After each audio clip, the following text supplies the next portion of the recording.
So now we're on to the Pac-12, treating it the same. Boys, who do we have in the Pac-12 championship? Obviously, no divisions as well here for the Pac-12, so completely split now. Who do we got in the Pac-12 title?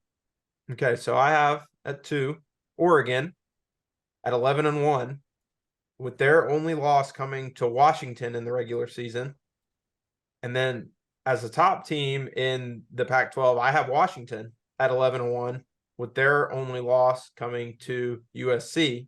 And I have Washington beating Oregon twice to win the Pac-12 and to be kind of an outsider hoping to make the playoff, sitting at like 5 or 6. I have a very different top two.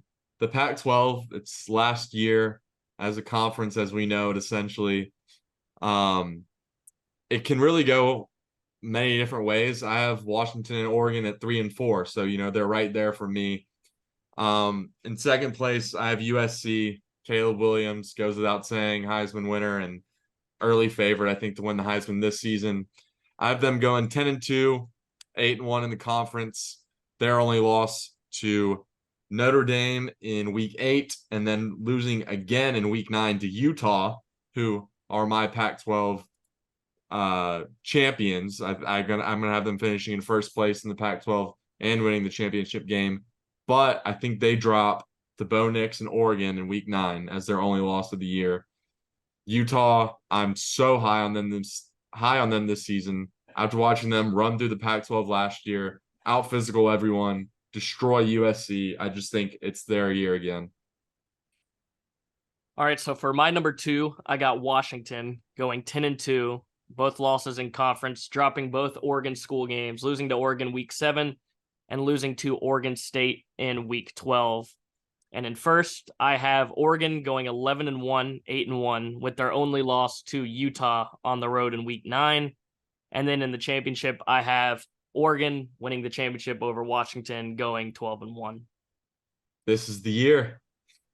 This could be the year where they're throwing up billboards everywhere, which will have no effect on the Heisman voting. You just got to play on the field. I said this to y'all earlier. I think it will have the opposite intended effect. I think the whole preseason Heisman campaign, especially throwing ads on buildings, is very annoying, and people will get annoyed with Bo Nix. But that's beside the point. I really hope they don't. I hope Oregon doesn't win the Pac-12, because the thought of Bo Nix, if they're that good, Bo Nix is going to be a Heisman finalist, and they're going to be looking at a playoff bid. And that would have me extremely, extremely depressed. So I have USC finishing at 3rd, and I have them going 9-3. They still have Caleb Williams, but last year Alabama had Bryce Young. He was a Heisman winner. I just don't. The defense isn't going to get better. We did it every year at Oklahoma with Lincoln Riley. Defense never truly got better, except maybe against some of the mid-tier teams that they would play. But I just don't see it happening. And they have Notre Dame game. I have them losing to Notre Dame, Washington, and Oregon. But the crazy thing that I have in the Pac-12 is 3rd, 4th, 5th, and 6th finish. I have USC going 9-3, Oregon State going 9-3, Utah going 9-3, and UCLA going 9-3. So that's a bunch of good tier teams. I just think it's crazy that the best year of the Pac-12 possibly since we were really young is going to be the send-off year.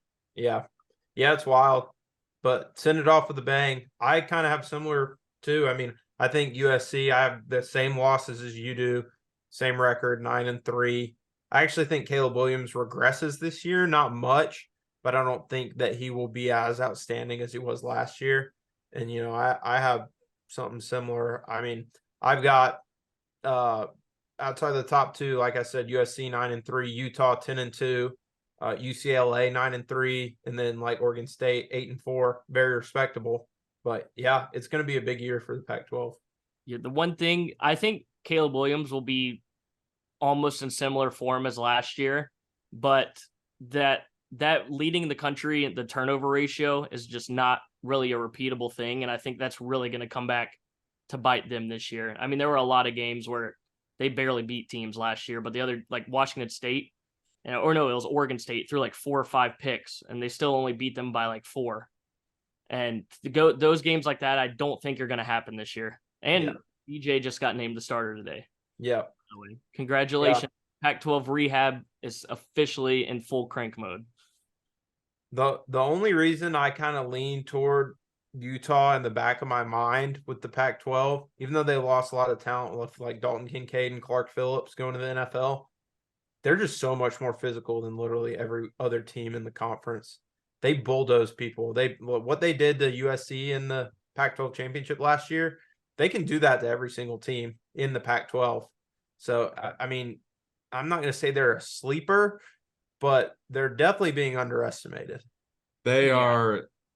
I am not.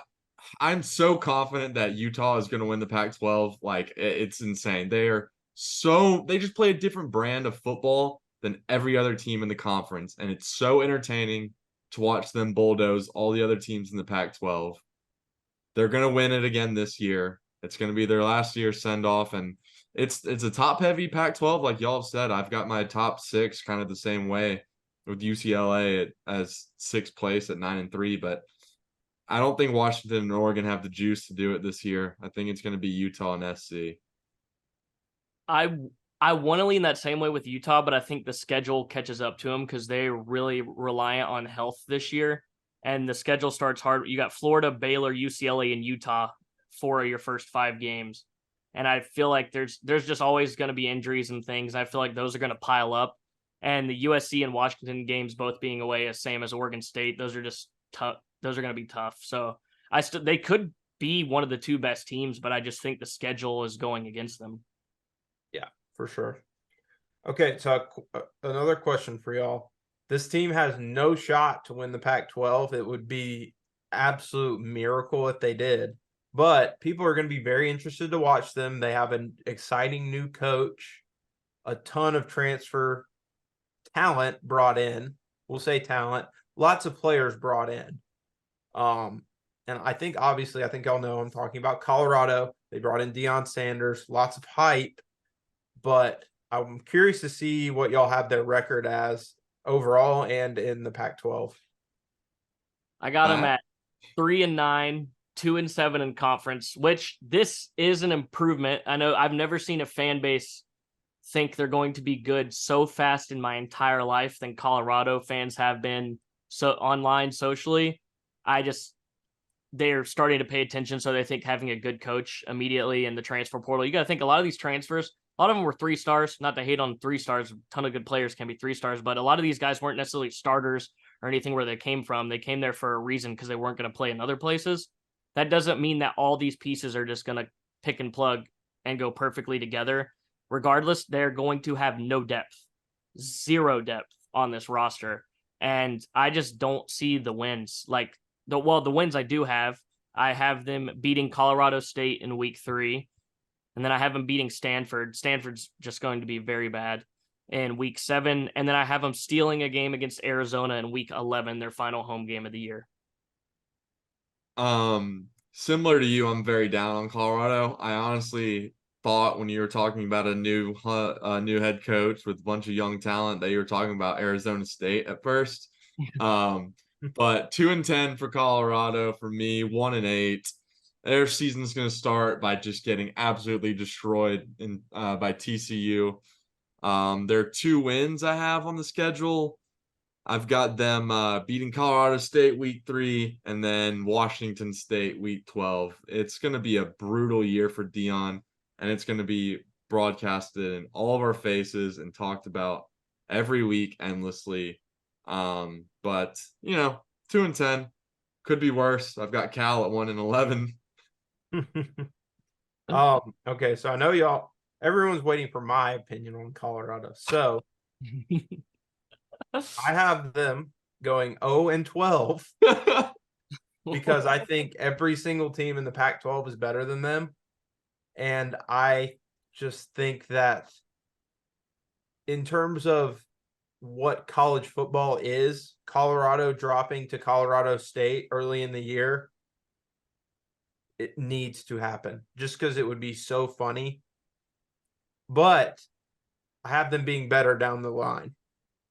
But this first year under Deion, I You said don't 0 and think 12. How can they be better going down the line? go like Next year. next year. Oh, I If they thought win you- Yeah. one game next year, they'll be better, according to Yeah, Russ. exactly.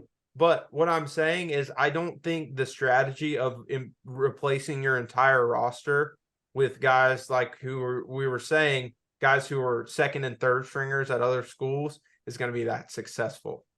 And you know, I just would like to see Deion Sanders have a very poor season. I think there's too much hype. We just need to bring Colorado back to earth because their fans are way too cocky, like y'all are saying. Let's temper our expectations and just have 0 and 12. Let's just have a nice restart, a true restart on expectations. Can you imagine if week 1 they come into Fort Worth and beat TCU? Sports Center and ESPN will be unwatchable, completely unwatchable. yeah, everything will be a Dion segment everywhere. There's no chance it happens. Like I said, they're going to get destroyed. But could you just, oh my God, that would be just chaotic as all hell. See, What will be fun, honestly, though- that would be the funniest thing if they beat TCU and then lost to Colorado State. That Yeah. would be the best thing.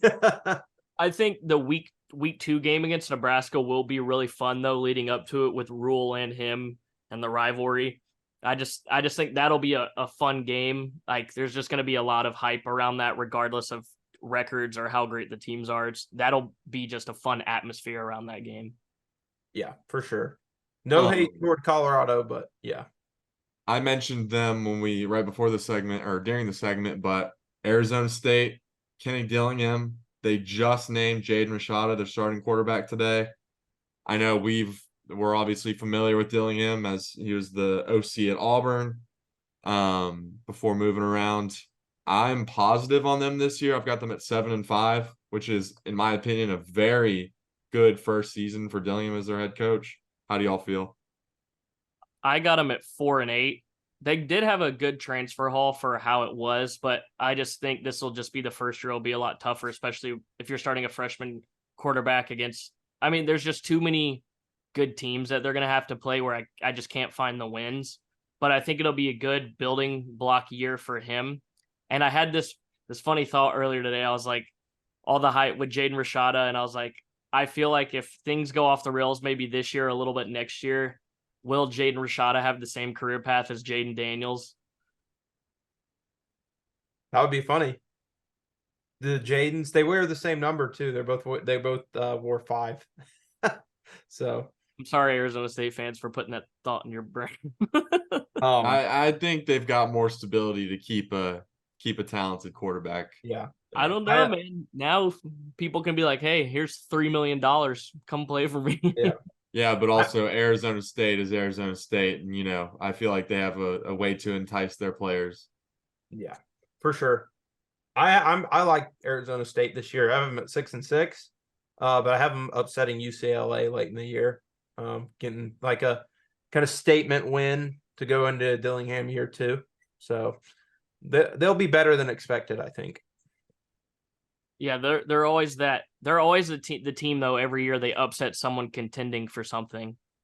That's just who they are. I don't know. For me, I don't have that on their schedule really this year, but it will end up happening. My prediction, I do not think will be correct. They'll probably be most likely 6-6, but that last stretch is just tough. Utah, UCLA, Oregon, and Washington, 4 of those games in 5 weeks.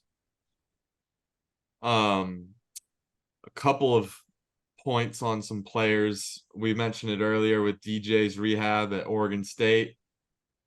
We're thinking, how do we think his season looks? I know we're all kind of high on Oregon State this year, relatively high, but you thinking he kind of changes the narrative about him? I don't think the narrative about him changes, because I don't really know how much he can do to change the narrative, especially being at Oregon State. I don't think they're in the position to win enough games to where people say, "Oh, look at DJ Uiagalelei. He's winning. He went 8-4 at Oregon State." But I think 8-4 this year for Oregon State would be great. So if they go 8-4, that's great for Oregon State, but not necessarily great for DJ Uiagalelei.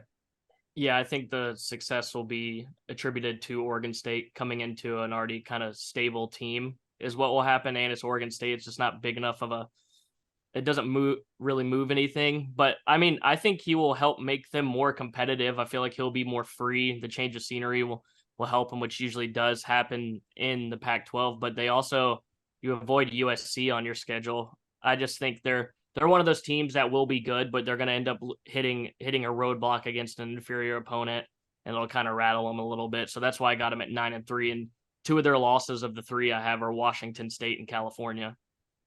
Wow. Wow. That would be That's embarrassing. I crazy. have them beating Washington in Week 12 at home, and then losing to Oregon in the final Civil War. Sadly, That could be an insane civil war if somehow yeah. Oregon Well, State actually, if they goes. won that game, I guess based on my predictions, Oregon would go 10-2, Oregon State would go 10-2, and they'd take Oregon State's spot and be the number one team because I would have them beating Washington. Yeah, that would be crazy. Oh, I hope that happens. I would love Yeah. them.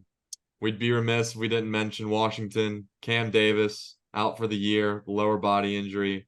That doesn't change how y'all feel about Washington. Not for me, not at all. I mean, because I think that Washington is going to be a heavy air raid offense, basically, pretty much. Um, and now that I think they lean even more into that now, losing Cam Davis, which I think will actually benefit them. Their receivers are so good. Penix is primed for a huge year. Yeah, it doesn't change my prediction of them at all. It's a shame to lose a good player like that, but they're good enough to where they can adjust, and I think they still win the Pac-12. Yeah, I just hope it doesn't come back to bite them in some of those close games where you do need to run the football and get those yards to be able to close things out like a 4-minute offense. But it just because their passing game is so lethal. I mean, 2 top 10 receivers in the country, and obviously Penix is a dog now. So I'm still high on Washington. I think it's going to be a good year for them. Gotcha. Heisman sleepers from the Pac-12, and I'm gonna make some rules. No Caleb Williams, no Bo Nix, no Penix. Wow. Okay. Cam Rising. Ooh. That's a bold. I've got a good one. Okay, go for it, Nick. I don't even think he's been named the starting quarterback, but I think it's assumed. But Dante Moore at Ooh. UCLA. As a freshman, though, I don't True know. freshman, 5-star quarterback, top 3 quarterback in the class. Chip Kelly. Let's see it. Okay, that would be crazy. Not out of the realm of possibility, though. Mine would probably be, if you're gonna say like a dark horse sleeper from the Pac-12, DJ Uyunglele. If they win 10 games and he plays really well, it wouldn't shock me if they're in contention for the Pac-12. It wouldn't shock me if he's in New York. I was about to say nightmare scenario, but then I realized, I mean, the Pac-12's done. It's the Pac-4 now. But if USC and UCLA was the championship after they play the last week, and then that's how almost last week. But if that's how the final Pac-12 championship played out, how many of the other teams would be so mad about that? Yeah. Oh yeah, because they're the first ones that started the move with their move to the Big Ten. What about Travis Hunter? I don't think we're going to be hearing very much about Travis Hunter this year. That's all I'll say. Travis Hunter will be an Auburn Tiger in 2024. Not really. That's real. Okay, so I made the rule no sleeper or no none of the top 3 guys. Matt, you're still need a sleeper from you. Are you picking Cam Rising actually? Yeah. Okay. So out of Caleb Williams, Bo Nix, and Penix, who do you think out of those 3 has the best chance to win the Heisman? Caleb Williams has the big play ability that USC will allow him to have, with Riley being the coach and obviously Kingsbury also being there. If we're going to Heisman though, that's my thing. Is I think if you kind of understand how preseason narratives work with the media, because the media is who votes on the Heisman, they don't like giving a guy 2 in a row. There have been plenty of great players that have come back Johnny Manziel had a better year his second year, but the narrative of, oh, it's Jameis Winston, which Jameis was a great player, undefeated national championship, all that. But I think even if Caleb Williams is better this year, he could lose out to someone like Bo Nix, who, like I said earlier, Oregon's already pushing hard for his Heisman. People would really, obviously Auburn fans would hate this. Us being Auburn fans probably don't want him to win the Heisman. If you're a normal Auburn fan, you don't want him to. But I think college football fans in general would like to see Nix win the Heisman because he's been such a joke for most of his career until last year. I don't know. I feel like that would be something, a kind of a redemption arc, and that would really play well in the media. I don't know. That's just kind of my thought process behind it. I think if there's a player that's likely to win it, just based off of how we think the media is going to vote, it would be Bo Nix. Bo, if he is just plays really well this year, Oregon is in the playoff picture. The media is Bo Nix is their golden child. They have the whole backstory, Auburn legacy. He was neglected. Auburn didn't treat him right. They forced him out. This, that, and the other.